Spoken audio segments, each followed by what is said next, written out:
Donc, je suis Maxime Metzner, je suis architecte chez OnDrive, et je suis chez OnDrive en tant qu'architecte depuis 10 ans. Donc, résultat, je vous parler de temps et de causes et conséquences. Donc, ça fait très philosophique, mais si vous êtes sage, à la fin, je vous expliquerai pourquoi je fais la présentation avec un vrai cas qu'on a chez nous.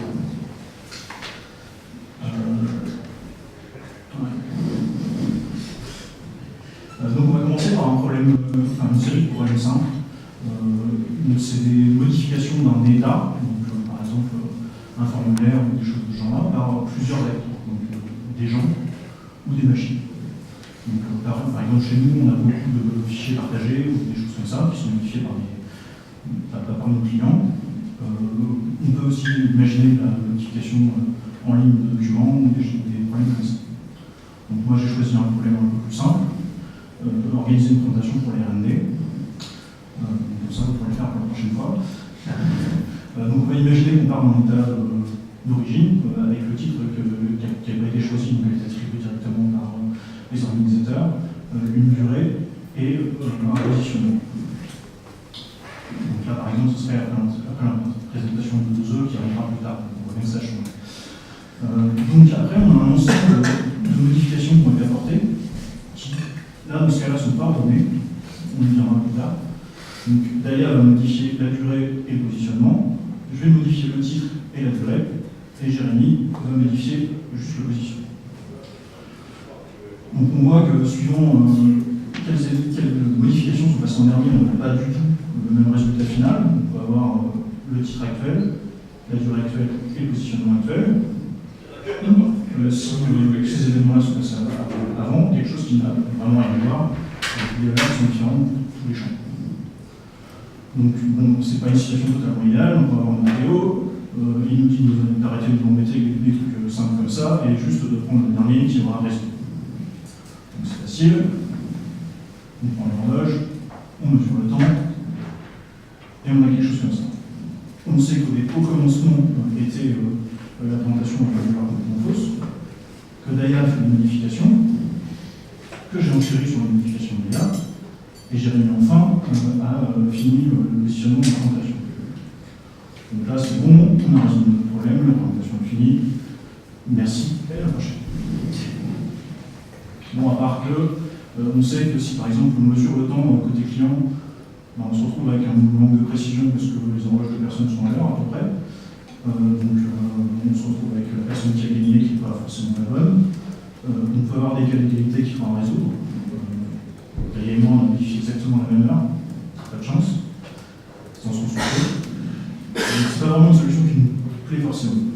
Donc, vous pourrez imaginer qu'on mesure le temps pour les serveurs, mais on va se retrouver à avoir ça qui est à peu près résolu. Mais le deuxième point sur lequel il n'y a pas vraiment d'évolution. Pour ça, on a des outils. Donc, une petite séquence émotion avec une séquence DB, ça marchera mieux. Donc, juste un mécanisme qui garantit qu'on a des valeurs qui sont toujours croissantes, qui sont toutes différentes, et qu'on va attribuer à nos événements. Donc ça va donner ça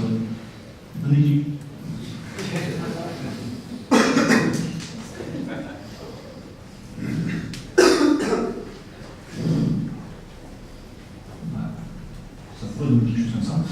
Donc on a un événement qui a un identifiant, on sait qu'il est avant tous les autres, c'est notre commencement.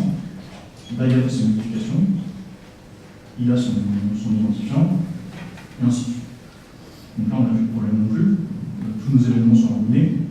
On sait exactement ce qui se passe dans quel ordre. Donc on peut facilement calculer quel est notre état final en fonction des modifications. Bon, c'est bien.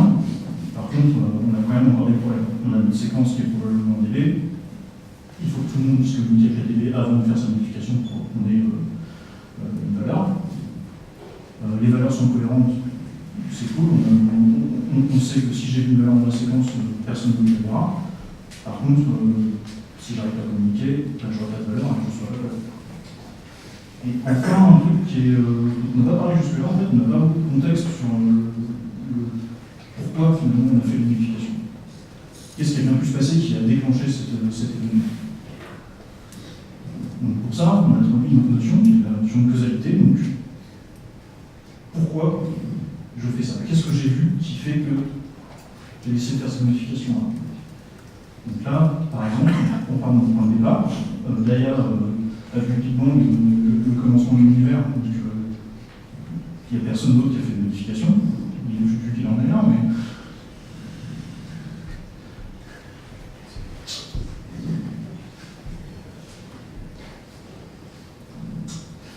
Donc je vois le résultat des élections de Gaïa. C'est ce qu'indique la flèche. C'est-à-dire, je vois où potentiellement les modifications peuvent être causées par l'observation de l'état de Gaïa. Donc là, par exemple, j'observais que la présentation était avec ce titre, la durée indiquée par Gaïa et le positionnement. Bon. Là, dans ce cas-là, je n'ai pas de vraie interaction avec Gaïa, mais par contre, j'ai quand même vu cet état-là et je le modifie parce qu'il ne me plaît pas. Jérémy en rajoute une couche. Il voit le résultat de nos deux actions. Donc, nos flèches sont transitives. Tout ce qui a été fait après cet événement-là a été fait aussi après cet événement. Donc là, il a changé sa durée, enfin son positionnement, et changé de code. C'est très joli sur ce là. Imaginez que ces parties-là sont bien placées. Moi, je ne suis pas développeur X, par contre. Donc, une fois qu'on a tout ça, on sait bien, on a fait un peu de philo, on imagine d'autres choses.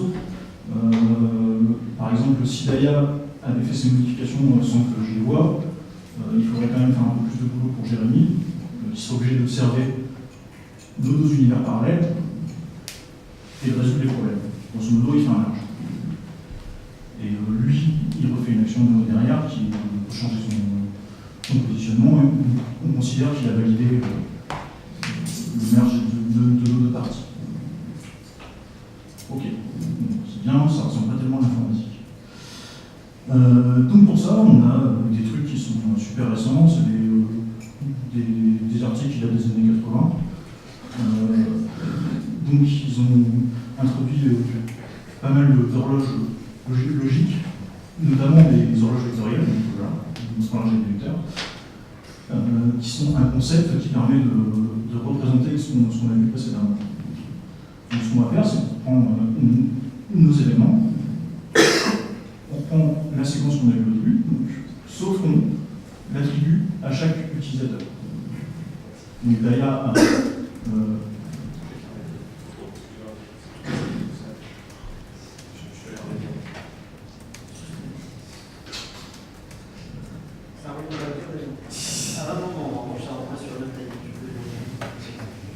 je sais pas comment on est possible. C'est ton agent sur pause. Ah non, c'est bien. C'est pas la même solution de vie. Donc, pour chacune des modifications, on va attribuer une valeur, une séquence qui est locale à chaque utilisateur. Donc, derrière sa séquence, il a fait qu'une seule chose, ça pas beaucoup. Donc, il a mis sa valeur. De mon côté, j'en ai deux, donc une ici et une qui devrait monter ici. Et celle qui est bien cachée ici. Donc, on a un numéro 2 si vous n'allez pas lire. Et enfin, j'ai remis à sa séquence avec une seule action qui correspond ici au très jaune. Ok, ça fait une première étape. Mais ça ne nous aide pas complètement pour savoir comment comparer nos séquences entre les différents utilisateurs. Donc ce qu'on va faire, c'est qu'en fait, à chaque fois, ouais, c'est un peu compliqué à dire. Désolé.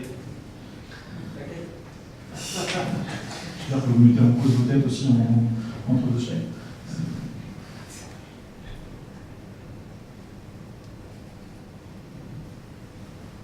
Ah, vous voyez, je peux placer des trucs.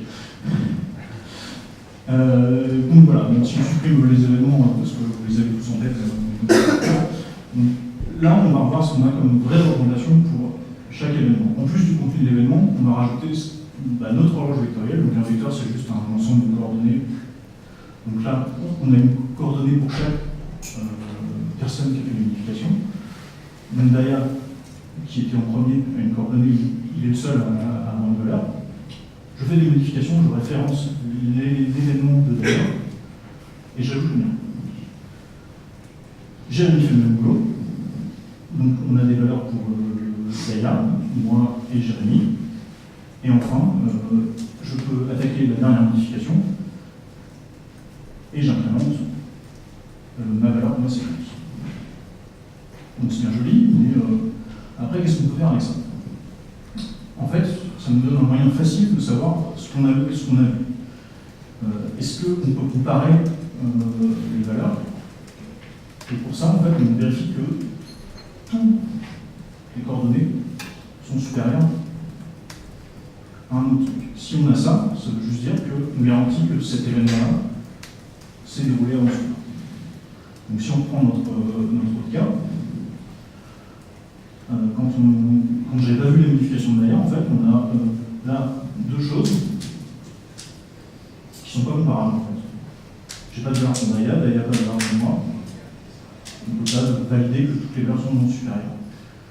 Ce qui fait que quand Jérémy voit ça, il voit deux valeurs qui ne sont pas comparables. Il repère qu'il y a un conflit potentiel, donc des modifs indépendants pour les deux, et donc ça permet de faire de résoudre le conflit.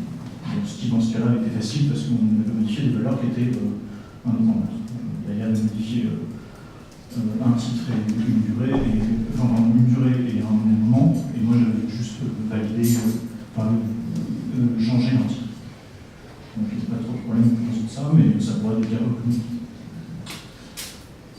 Donc nos ordres vectoriels, ce qu'elles nous permettent de faire, c'est d'avoir un ordre partiel, c'est-à-dire qu'on peut dans l'ensemble comparer des valeurs, mais il y en a certaines qu'on ne peut pas comparer entre elles.